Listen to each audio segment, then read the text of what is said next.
So we're getting mic'd up here. Showtime. Oh my goodness. I'm about to go on stage.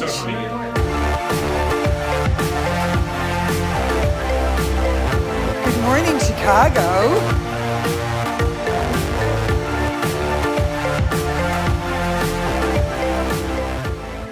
I firmly believe that the fact that so many of us are in pain is because we know there's something wrong in the world.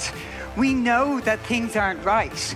We know that we're living in chaos, but what are we doing? We're numbing ourselves. We're numbing ourselves so we don't have to feel it. And if we can't feel it, then we think we have an excuse not to stand up and do anything about it. So many of us are silenced. Silenced within, trapped in our own bodies, trapped in our own minds, afraid to say how we're really feeling. And the work I do, I have full belief in the power of human potential, in the power of every single human being to live the life they want to live. Happiness is a choice, and it's your responsibility to make yourself happy. So how do we do this? We go within. So we need to get quiet. We need to listen to our inner guidance system that is always speaking to us. This inner guidance system is there. It's screaming at you. It's telling you what's right and what's wrong. All of these 5 A's are really important. For me, the first step to change is awareness. We can't change anything until we become aware of it. But this is usually the step where everyone stops, okay?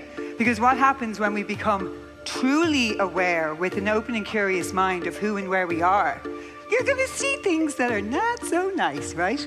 You're going to see those aspects of your personality that you've been trying to push aside for a very long time. You can't change anything until you get really honest with yourself, until you really take a hard look at your habits, your choices, how you show up in the world.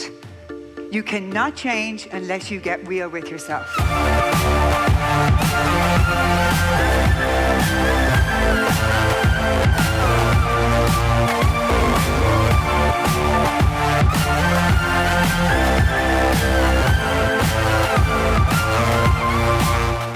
The opposite of addiction is connection. And what are we as a society today? We are the most disconnected society at the moment.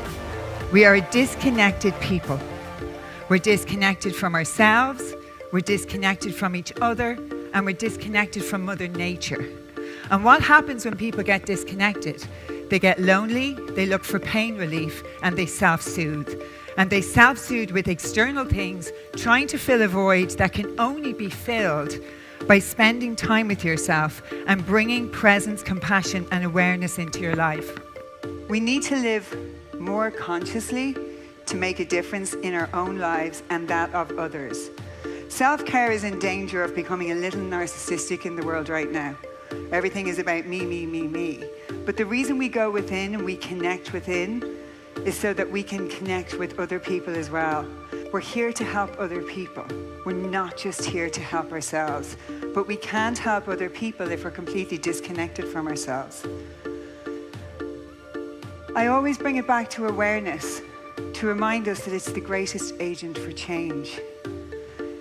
The only way we can know our emotional triggers, embrace our intuition, practice self-discipline, and most importantly, set boundaries for ourselves, is if we are aware and present of who we are and how we're living and how we're showing up in the world.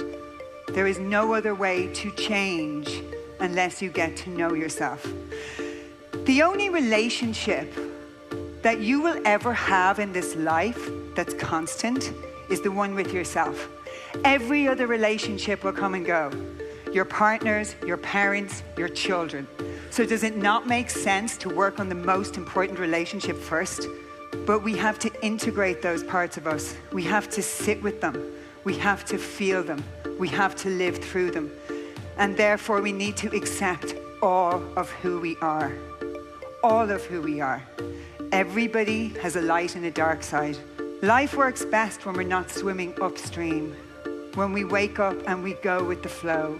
When we're not always pushing and forcing. Force means that we're out of alignment with ourselves. We're not connected to who we really are. We're not connected to our true essence. So surrender and allow.